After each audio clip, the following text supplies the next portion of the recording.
तुम्हाला माहीत आहे का, ही एवढी लांबच्या लांब रांगा असलेली गर्दी नेमकी कशासाठी आहे? चला तर मग आज सांगतो. हे आहे मरी आईचं देवस्थान, जे की देवरुखमध्ये आहे. हनुमान जयंतीच्या दिवशी इथे नवसाचे कोंबडे मानवून दुसऱ्या दिवशी इथे बळी दिले जातात आणि ते मटण भाकरीच्या प्रसाद स्वरूपात लोकांमध्ये वाटण्यात येते. या प्रसादासाठी संपूर्ण देवरुख गावातून वेगवेगळ्या वाड्यांमधून लोक श्रद्धेने भाकऱ्या घेऊन येतात आणि येथे जमा करतात.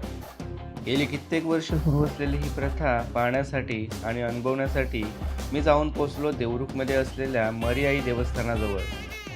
या प्रसादासाठी भाविक लांब लांबून मोठ्या संख्येने येत असतात.